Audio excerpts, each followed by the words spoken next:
الحمد لله وكفى وسلام على عباده الذين اصطفى خصوصا على سيد الرسل والانبياء ماهي الذنوب والخطا منبع الجود والكرم والعطاء وعلى آله وأصحابه أولي الصدق والصفاء. أما بعد فأعوذ بالله من الشيطان الرجيم. بسم الله الرحمن الرحيم. اهدنا الصراط المستقيم صراط الذين أنعمت عليهم غير المغضوب عليهم ولا الضالين. صدق الله العلي العظيم. الصلاة والسلام عليك يا سيدي يا رسول الله وعلى آلك وأصحابك يا سيدي يا حبيب الله. الصلاة والسلام عليك يا سيدي يا نبي الله وعلى آلك وأصحابك يا سيدي يا رحمة للعالمين. اللہ تبارک و تعالیٰ کا لاکھ لاکھ شکر ہے کہ اس نے ہمیں پھر ایک مرتبہ اپنے گھر میں بلا کر اپنے حضور سر بسجود ہونے کی توفیق عطا بخشی. اللہ تبارک و تعالیٰ ہماری عبادات کو، ہمارا یہاں آنا، مل بیٹھنا، کچھ سننا سنانا، پھر اس پر عمل کرنا اپنی بارگاہ میں قبول و منظور فرمائے. کیونکہ قبلہ مفتی صاحب جب تشریف لائیں گے بھرپور وقت ان کو دیا جائے گا، اور ان سے پہلے بھی عرض کی جا چکی ہے اور دوبارہ ان کی خدمت میں عرض کریں گے کہ انہوں نے مکمل انگریزی زبان میں آپ کے سامنے جو آج کا موضوع ہے اس کی روشنی میں وہ اپنا بیان آپ کے سامنے پیش کریں گے. کیونکہ چند بزرگ احباب بھی، اردو سمجھنے والے بھی محفل میں تشریف فرما ہیں. میں چاہوں گا کہ جو 10-15 منٹ مجھے بلا افسر نے عطا کیے ہیں ان کو اردو دانوں کی نظر کروں اور کچھ اردو زبان میں ان کے سامنے پیش کروں. کیونکہ موضوع کی جو تپش ہے وہ قبلہ مفتی صاحب ہی اس کا حق ادا کر سکتے ہیں. اگرچہ محفل کا موضوع سیدنا ابوبکر صدیق رضی اللہ تبارک و تعالی عنہ ہے، اور جو میرا موضوع ہے وہ اتنا بعید نہیں ہے ان کی ذات سے، لیکن ان کی ذات پر یا ان کی ذات کے متعلق قبلہ مفتی صاحب ہی بیان کریں گے. جو آیہ مبارکہ میں نے آپ کے سامنے تلاوت کرنے کا شرف حاصل کیا، اللہ تبارک و تعالیٰ کا اعلان. اللہ تبارک و تعالیٰ بندہ مومن کو دعا کرنے کا سلیقہ اور طریقہ بتاتا ہے. اہدنا الصراط المستقیم، اے میرے رب مجھے سیدھا راستہ چلا. صراط الذین انعمت علیہم، راستہ ان کا جن پر تو نے انعام کیا، جن پر تیرا فضل ہوا، تیرا رحم ہوا. غیر المغضوب علیہم ولا الضالین، نہ بہکے ہوں کا اور نہ ان کا راستہ جن پر تو نے غصہ کیا. اللہ تبارک و تعالیٰ نے بندہ مومن کو دعا کا سلیقہ اور طریقہ سکھاتے ہوئے یہ تعلیم دی کہ تو میرے انعام یافتہ لوگوں کا راستہ مانگ. جن لوگوں سے میں خوش ہوں، جن لوگوں نے میری رضا حاصل کی، جن لوگوں نے میری خوشنودی حاصل کی، ان کا تو راہ مانگ، ان کا تو راستہ مانگ، ان کا تو طریقہ مانگ. وہی صراط مستقیم ہے. اللہ تبارک و تعالیٰ کے انعام یافتہ لوگ کون ہیں؟ وہ کون سے لوگ ہیں جن سے اللہ تبارک و تعالیٰ خوش ہے؟ وہ کون سے لوگ ہیں جن سے اللہ تبارک و تعالیٰ راضی ہے؟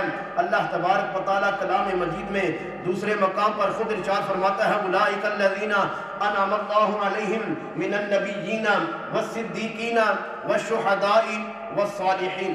4 طبقوں کا، 4 گروہوں کا، 4 قسم کے لوگوں کا اللہ تبارک و تعالیٰ نے ذکر کیا.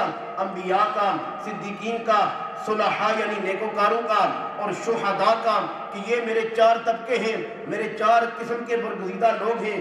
اگر تم صراط مستقیم چاہتے ہو، سیدھا راستہ چاہتے ہو، بھٹکے ہوئے اور بہکے ہوئے راستے سے الگ تھلگ رہنا چاہتے ہو، ان 4 کا راستہ ڈھونڈو. انبیاء کا، صلحاء کا، صدیقین کا، شہداء کا. اگر ہم صراط مستقیم چاہتے ہیں، سیدھی راہ اگر ہم چلنا چاہتے ہیں اور اللہ تبارک و تعالیٰ کی ناراضگی سے بچنا چاہتے ہیں، ہم کو اپنے اندر وہ صفات پیدا کرنی ہوں گی جو انبیاء کے اندر ہیں، وہ صفات پیدا کرنی ہوں گی جو صدیقین کے اندر ہیں، وہ صفات پیدا کرنی ہوں گی جو صلحاء کے اندر ہیں، جو شہداء کے اندر ہیں. ہم پہ یہ لازم ہوگا کہ انبیاء کرام کی زندگی کو ہم پڑھیں اور جو خوبیاں ان میں ہیں، جن کاموں کی وجہ سے وہ اللہ کے برگزیدہ بندے بنے، وہ کام ہم اپنی زندگی میں داخل کریں. اور جن کاموں کو چھوڑ کر، جن کاموں سے پرہیز کر کے، جن کاموں سے بچ بچ کر انہوں نے رب کی ناراضگی سے اجتناب کیا اور رب کے غصے سے وہ بچے.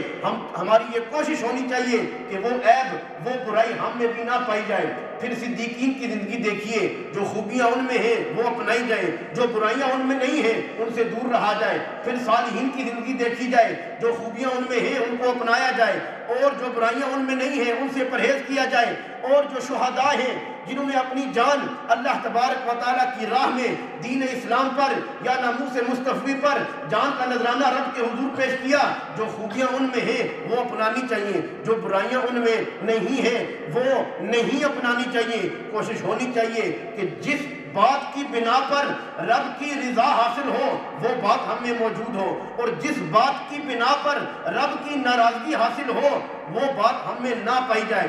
مثال کے طور پر اگر آپ دیکھیں, جھوٹ بولنا, نبی جھوٹ نہیں بولا کرتا, صدیق جھوٹ نہیں بولا کرتا, صالح جھوٹ نہیں بولا کرتا, شہید جھوٹ نہیں بولا کرتا, کیونکہ ان کو معلوم ہے کہ رب کا اعلان ہے لعنت اللہ علی الکاذبین, جھوٹوں پر اللہ کی لعنت ہو. اور جب نبی کریم صلی اللہ علیہ وسلم سے پوچھا گیا کہ یا رسول اللہ صلی اللہ علیہ وسلم, مومن امین ہوتا ہے, امانت دار ہوتا ہے؟ فرمایا امانت دار ہوتا ہے لیکن کبھی کبھی خیانت کر لیتا ہے. فرمایا مومن اپنے وعدے کا پکا ہوتا ہے؟ فرمایا مومن وعدے کا پکا ہوتا ہے لیکن کبھی وعدہ توڑ بھی دیتا ہے. پوچھا گیا یا رسول اللہ صلی اللہ علیہ وسلم, مومن کبھی جھوٹا ہوتا ہے؟ نبی کریم صلی اللہ علیہ وسلم نے یہ نہیں فرمایا کہ وہ سچا ہوتا ہے کبھی کبھی جھوٹ بول لیتا ہے. فرمایا مومن ہر حال میں, ہر لحظہ میں, ہر آن میں, ہر گھڑی میں, ہر وقت مومن کی زبان سے سچ ہی نکلتا ہے. ہماری یہ کوشش ہونی چاہیے کہ ہمارے لب سے جو کچھ نکلے, ہمارے منہ سے جو کچھ نکلے, جو بات حدیث یا قول ہم کسی کے سامنے پیش کریں وہ سچا سچ ہو, حقانیت پر مبنی ہو, اور جھوٹ سے ہم پرہیز کریں. غیبت کو لیا جائے, نہ نبی غیبت کیا کرتے ہیں, نہ صدیق غیبت کیا کرتے ہیں, نہ صالح غیبت کیا کرتے ہیں, نہ شہید غیبت کیا کرتے ہیں. لیکن ہماری ہر محفل پہ ذرا غور کیا جائے, ہماری ہر مجلس پہ ذرا غور کیا جائے, ہماری ہر بیٹھک پہ ذرا غور کیا جائے. سوائے غیبت کے ہمارے منہ سے کچھ نکلتا نہیں, سوائے جھوٹ کے ہمارے منہ سے کچھ نکلتا نہیں.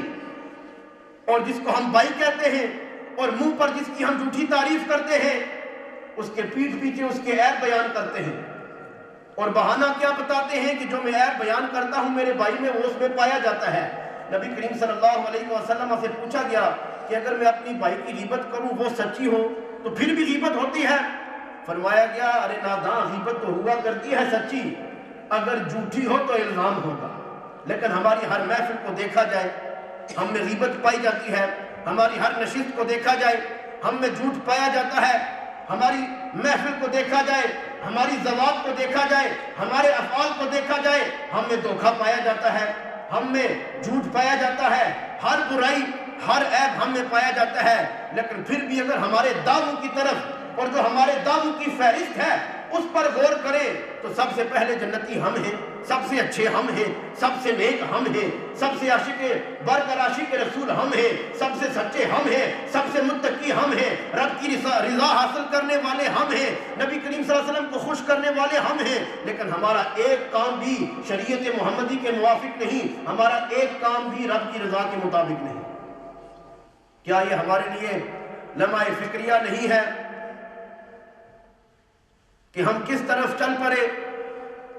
ہماری نوجوان نسل کی طرف اگر دیکھا جائے, اپنے گریبان میں جا کر دیکھیے ہم نے اپنے نوجوانوں کے لیے کیا کیا ہے.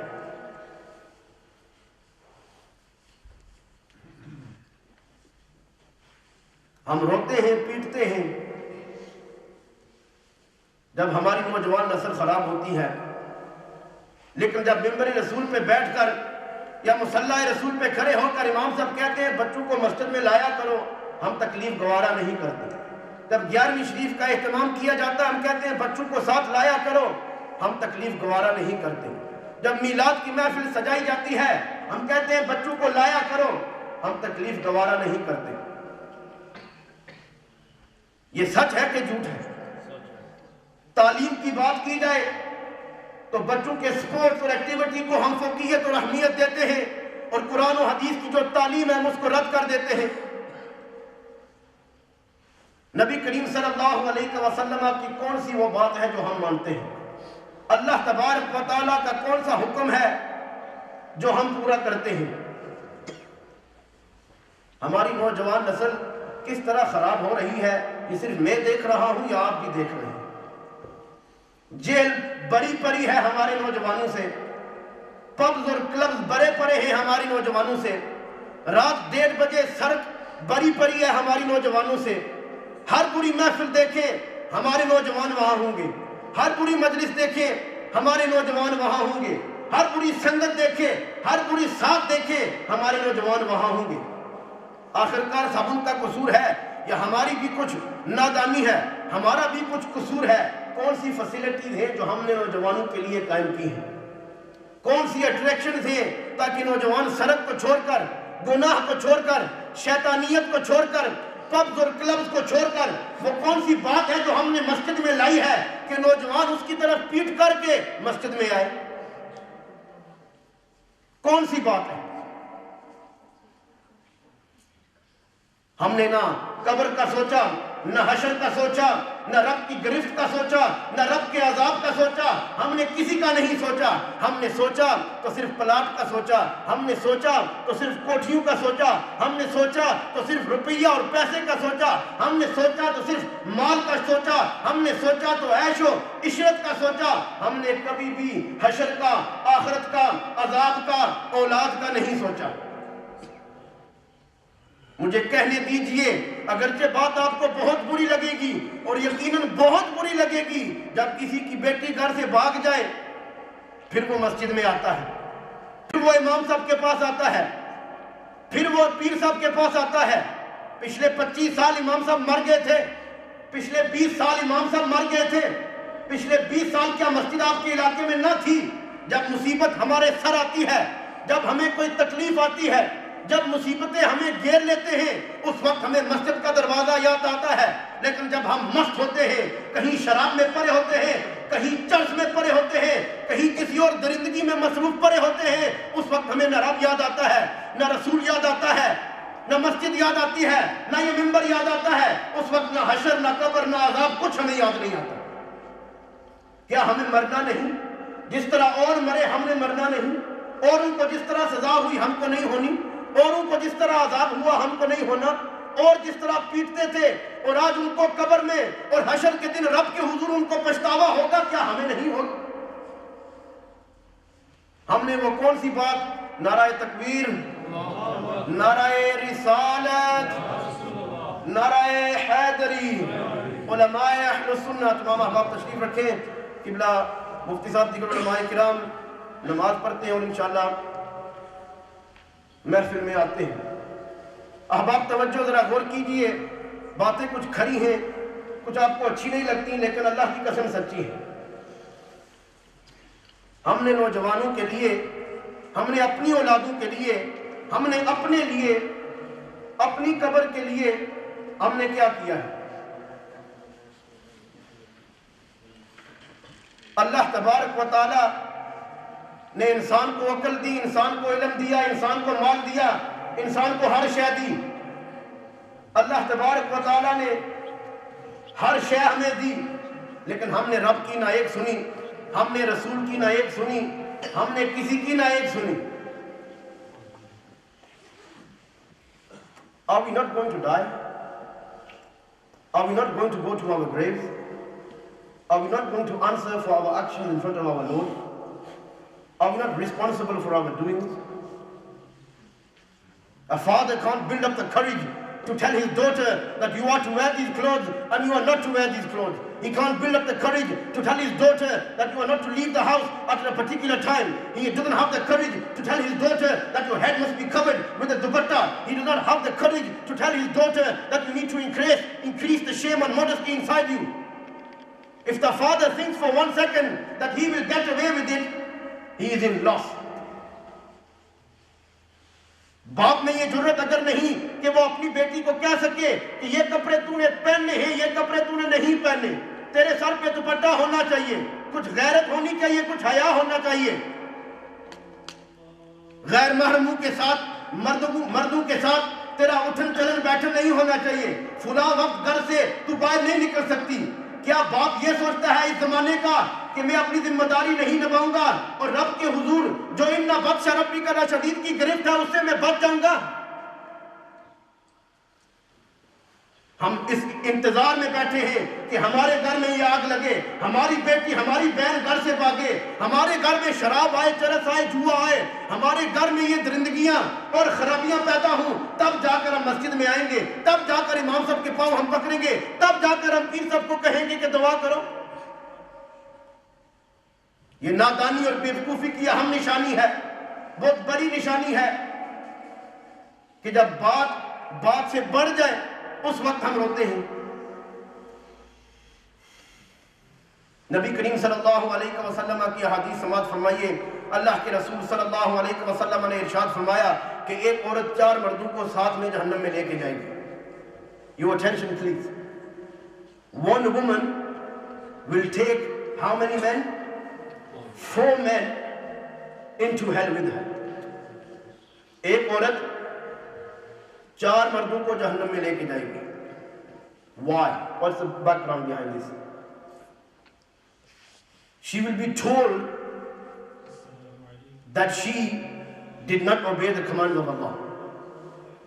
She will be told that she didn't listen to the Prophet sallallahu alaihi wasallam. She will be told that her entire life was not in accordance but against the teaching of Allah subhanahu wa ta'ala and the Messenger sallallahu alaihi wasallam. لیکن جب اس کو یہ حکم دیا جائے گا کہ تو جہنمی ہے، تیرے اعمال ایسے تھے، رب کی رضا تو نے حاصل نہیں کی، رسول کے خلاف اور ان کی مرضی کے مخالف تیرا ہر کام تھا، وہ بھی اپنے رب کے حضور ایک التجا ضرور کرے گی۔ وہ کہے گی یا میرے مولا میرا باپ بھی تھا، اس نے مجھے کبھی نہیں کہا تھا،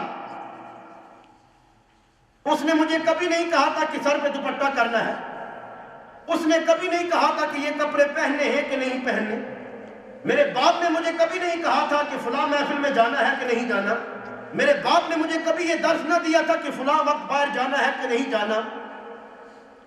وہ باپ جو اس دنیا میں سمجھتا ہے کہ میں اپنی ذمہ داری نہیں نبھاؤں گا اور رب کی گرفت سے بچ جاؤں گا، حشر کا دن ہوگا، اس عورت کی ندا ہوگی، اللہ تبارک و تعالیٰ کا حکم ہوگا کہ اس کا باپ کہاں ہے، اس کو بھی جہنم میں پھینکا جائے۔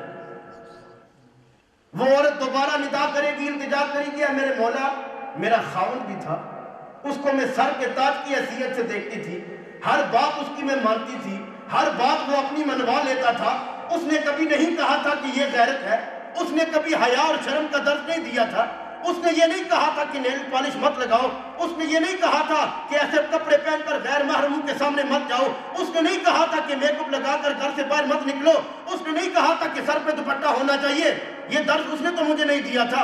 اللہ تبارک و تعالیٰ حکم دے گا کہ جو اس کا خاوند ہے اس کے ساتھ جہنم میں جائے گا۔ وہ عورت 6 بار التجا کرے گی اور ندا بلند کرے گی، اے میرے مولا میرا بھائی بھی تھا، غیرت کا مقام ہو، مومن یہاں آ کر ڈوب کر مر کیوں نہ جائے۔ بھائیوں کو اللہ تبارک و تعالیٰ نے کیا اس وجہ سے نہیں پیدا کیا تھا کہ بہنوں کے وہ رکھوالے کسی زمانے میں ہوا کرتے تھے، بہن کی حرمت اور غیرت کی جو لگام تھی وہ بھائی کے ہاتھ میں ہوا کرتی تھی اور وہ اپنی بہن کی عزت اور حرمت پہ پہرا دیا کرتا تھا۔ اللہ تبارک و تعالیٰ کے حضور وہ بہن اس دن پکارے گی، کیا میرے مولا میرا بھائی بھی تھا؟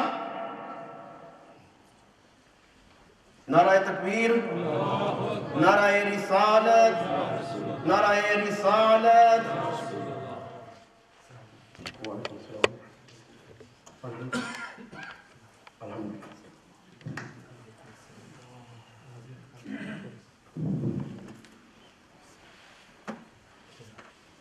وہ عرض کرے گی، اے میرے مولا میرا بھائی بھی تھا، اس کا کام تھا مجھے کہتا کہ سر پہ تیرا دوپٹہ ہونا چاہیے، اس کا کام تھا مجھے کہتا کہ کچھ غیرت کا درس سیکھ، کچھ حیا کا درس سیکھ، اس کا کام تھا مجھے کہتا کہ لڑکوں کے ساتھ تیرا اٹھن چلن بیٹھن نہیں ہونا چاہیے، اس کا کام تھا مجھے کہتا کہ رات کے وقت تو باہر نہ جایا کر، اس کی ذمہ داری تھی کہ شرم و حیا کا درس مجھے دیتا۔ لیکن اس دنیا میں ہر کسی کو اپنی بہن پیاری ہے، اور ہر کوئی بہن رکھتا ہے، لیکن بہن رکھنا اور ہے اور بہن کی عزت رکھنا اور ہے۔ کہ ہم اپنی بہنوں کو ان باتوں سے منع کرتے ہیں، اپنی بیویوں کو ان باتوں سے منع کرتے ہیں، اپنی بیٹیوں سے ان باتوں کو منع کرتے ہیں۔ احباب ذی وقار، آپ کا موڈ کچھ یوں بن گیا، آپ چاہتے ہو کہ مسجد میں آئے، امام صاحب ہمیں داد دیں، ہمیں شاباش کہیں، امام صاحب ہماری تعریف کریں، اور امام صاحب کو اچھا طریقہ آتا ہے تعریف کرنے کا۔ میں کوئی جھوٹے سلوٹ آپ کو کر سکتا ہوں، جھوٹی داد آپ کو دے سکتا ہوں، لیکن مرنا میں نے بھی ہے، قبر وچ میں بھی جانا، تساں بھی جانا۔ وہ 3 مرد ہو چکے تو اس کے ساتھ جہنم میں جائیں گے۔ ذرا غور کیجئے، یہاں آ کر ہمارے ذہن کچھ رک جاتے ہیں، 3 تو بہت آسان تھے، چوتھا کون سا مرد ہوگا؟ Who is the 4th male who will enter the hellfire because of the woman? The father is done, the husband is done, the brother is done. وہ اپنے رب کے حضور عرض کرے گی، اے میرے مولا میرا بیٹا بھی تھا۔ Now you may think that the son doesn't have the right to tell his mother off, or the son doesn't have the right to scream or shout at his mother. لیکن اس دن وہ ماں کہے گی اور کچھ اس انداز میں عرض کرے گی کہ اے میرے مولا جو میرا بیٹا تھا، اس کو معلوم تھا کہ اس کے ایک آنسو پہ میری جان نکلتی تھی، اس کی سسکیوں پہ میری جان نکلتی تھی، اس کو معلوم تھا کہ بات کیسی اپنی منوانی ہے ماں سے، ماں کی ممتا کو وہ للکارتا تھا، میں نے کبھی نفی میں جواب نہ دیا تھا۔ وہ مجھے کہہ سکتا تھا کہ ماں کچھ غیرت اور شرم کھا اور سر پہ دوپٹہ کر، وہ ماں کو ممتا کے کو للکار کر کہہ سکتا تھا کہ جو برائی اور فحاشی ہے اس کو چھوڑ، وہ کہہ سکتا تھا کہ غیر محرموں کے ساتھ نہ جایا کر، گھر سے باہر اس حال میں نہ نکلا کر، وہ کہہ سکتا تھا، لیکن اس نے نہیں کہا۔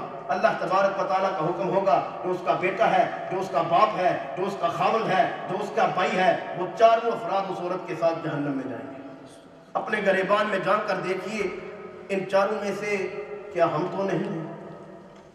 ہم اپنے عزیز و اقارب کو، اپنے رشتہ داروں کو، اپنی بیٹیوں کو، بہنوں کو، بھائیوں کو، بچوں کو ہم کون سی تعلیم دیتے ہیں؟ ہم کون سا ان کو درس دیتے ہیں؟ اور کیا یہ جو ہمیں اس بات پہ فخر ہے کہ ہم رسول اللہ صلی اللہ علیہ وسلم کے ماننے والے ہیں، اور سب سے بہتر اور بڑھ کر ماننے والے ہیں، اور سب سے بڑھ کر ہم عاشق رسول ہیں، اور سب سے بڑھ کر عشق رسول ہم میں ہے، اپنے گریبان میں جان کر اپنے افعال کی طرف نظر کرتے ہوئے اپنے آپ سے یہ سوال کیجئے کہ کیا یہ منہ دکھانے کے لائق ہے نبی کریم صلی اللہ علیہ وسلم کو؟ بحیثیت ایک کمیونٹی، نہ کہ بحیثیت ایک فرد، کیا ہمارے ایسے افعال ہیں کہ نبی کریم صلی اللہ علیہ وسلم کو ہم اپنا منہ دکھا سکتے؟ Some brothers not from Peterborough, I'll share a small incident with you. Recently in the newspaper, we have had, and I'm going to say this every time I get the opportunity. If the mosque kicks me out, I'll go to another mosque and I'll say it there. We've recently had an incident which is all over the news. And it's a certain Asian man with a Sunnat-e-Rasul on his face.